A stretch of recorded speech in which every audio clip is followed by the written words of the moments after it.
नमस्कार दोस्तों, आप सभी का मेरे यूट्यूब चैनल राजनीति का पाठ में स्वागत है।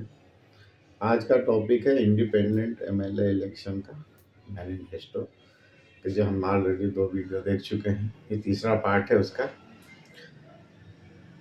दोस्तों देखो, कोई भी हम मैनिफेस्टो बनाते हैं तो करंट समस्याओं को देखकर उस क्षेत्र में, जिस क्षेत्र में आप विधायक का प्रतिनिधित्व करने जा रहे हैं, उस क्षेत्र का जो करंट में जो समस्याएं हैं, उसको देखते हुए मैनिफेस्टो बनाना पड़ेगा।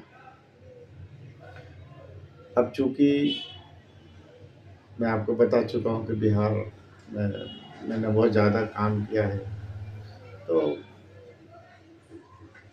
इस किसी हम एक विधानसभा का एग्जाम्पल लेके इसको समझते हैं। क्योंकि देखिए 100% कुछ भी नहीं होता, लेकिन मैं आपको मोटा-मोटा एक बेसिक्स बता रहा हूँ इस वीडियो के माध्यम से। क्योंकि आप इंडिपेंडेंटली इलेक्शन में एमएलए का इलेक्शन लड़ने जा रहे हैं, तो जो मैं जितनी मेरी बुद्धि क्षमता है, जितनी मेरी समझ है पिछले 13 सालों का, वो मैं आपको मोटा-मोटा बताना चाह रहा हूँ।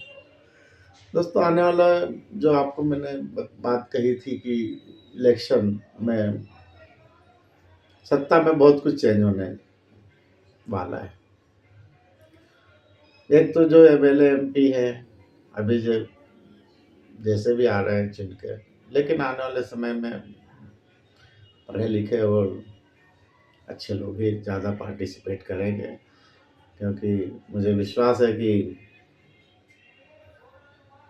जो भी परिवर्तन अब होगा, तो सबसे पहले राजनीति के क्षेत्र में ही होगा, फिर उसके बाद में जुडिशली, देन आईएएस आईपीएस का तो क्या है, ये कभी भी किसी ऑलमोस्ट सत्ता की तरफ ही इनका रुझान रहता है। दोस्तों, जब मैं कॉलेज में पढ़ता था, जब ये पढ़ाया जाता था हमें कि जो आईएएस आईपीएस होते हैं, वो विधायक के सलाह से काम करते हैं। मतलब दोनों एक दूसरे को नॉलेज एक्सचेंज करना होता है। विधायक जी अपने क्षेत्र की समस्याएं बताते थे, आईएएस आईपीएस उसके लिए पॉलिसी बनाकर एग्जीक्यूशन का काम करते थे, और उसका जो भी रिजल्ट होता था प्लस माइनस, वो विधायक जी फीडबैक देते थे। फिर वो आईएएस आईपीएस उस चीज़ में सुधार करते थे। फिर जो भी देखिए, कोई भी पॉलिसी कितनी भी अच्छी आप डाल लीजिए, उसमें 30% का गैप, 20% का गैप रह ही जाएगा।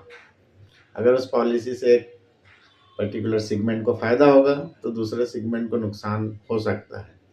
होगा ही होगा, ये ज़रूरी नहीं है, लेकिन वो चूँकि ये राजनीति है, तो 30% ऐसे लोग रहेंगे ही रहेंगे जो आपके पॉलिसी का विरोध करेंगे, क्योंकि उनको उनका काम ही है विरोध करना, टांग खींचना, आपको नीचा दिखाना, आपको हटाना। तो एनीवे दोस्तों, मैनिफेस्टो आप जो भी बनाए अपने लिए, वो करंट मुद्दे को ध्यान में रखकर बनाएं, उसको फोकस करके बनाएं। मैंने बहुत से ऐसे विधायक जी को देखा है, इतनी बदतमीजी से बात करते हैं आईएएस आईपीएस के साथ में, और आईएएस आईपीएस भी क्या कर रहा है नाउअडेज। आजकल आईएएस आईपीएस भी मैंने देखा है कि इन्होंने अपने आप को सरेंडर कर दिया है, पूरी तरीके से सरेंडर कर दीजिए। कुछ लोगों को छोड़ दीजिए, एक्सेप्शन ऑलवेज देयर। हर चीज़ में, जैसे मैंने बोला कि पॉलिसी फुल प्रूफ नहीं हो सकती। कोई सी भी पॉलिसी आप बना के एग्जीक्यूट कीजिएगा, क्योंकि यहाँ पे अलग अलग जाति धर्मों के, समाज में अलग अलग जाति धर्मों के लोग रहते हैं, तो किसी न किसी को आपके उस चीज़ों से लगेगा कि नुकसान होगा या होने वाला हो सकता है फ्यूचर में। बट चूंकि हम जो भी पॉलिसी बनाते हैं, उसको समाज के एक मेजर पॉपुलेशन को देखते हुए बनाते हैं, कि जो ज़्यादा से ज़्यादा जनता को लाभ पहुंचाए।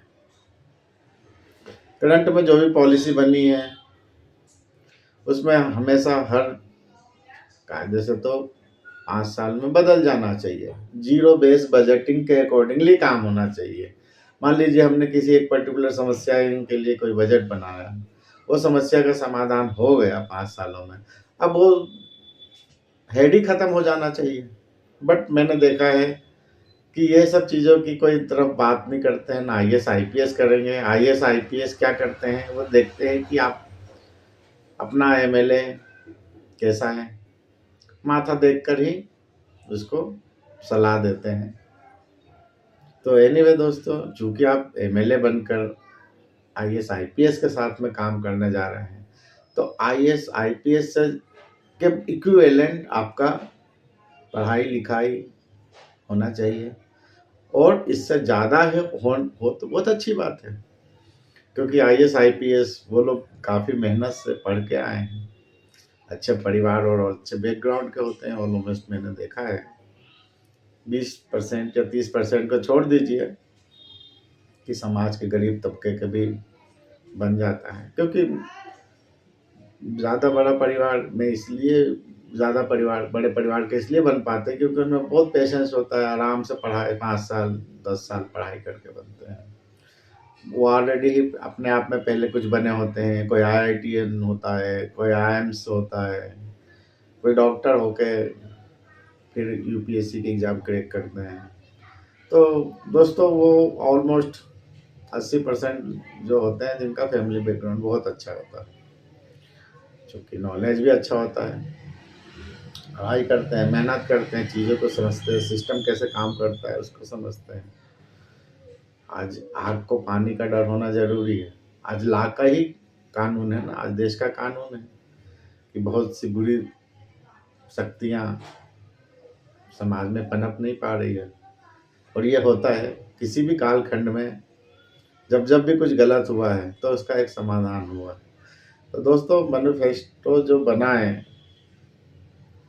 मैं बात बिहार के संदर्भ में बात कर रहा था, क्योंकि मैंने पूरा सीमांचल का एरिया देखा हुआ है, पश्चिमी चंपारण से लेकर पूर्वी चंपारण, सीतामढ़ी, शिवहर, इधर जो भी सीमांचल से लगे हुए जो विधानसभा है, जिले हैं, उनकी विधानसभा का मैंने देखा है। तो चूँकि जगह जगह का सबका अंतर है, कहते हैं कदम कदम पर पानी बदले 4 कोस पे वानी। वानी मतलब उसकी भाषा बदल जाती है, जो लोकल लैंग्वेज होती है, क्षेत्रीय भाषा जो होती है वो बदल जाती है। तो एनीवे दोस्तों, चूँकि आपको आईएएस आईपीएस से सलाह लेकर काम करनी है,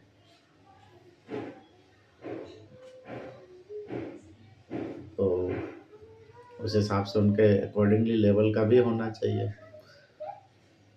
बल्कि उससे ज़्यादा होना चाहिए, नॉट लेस देन का।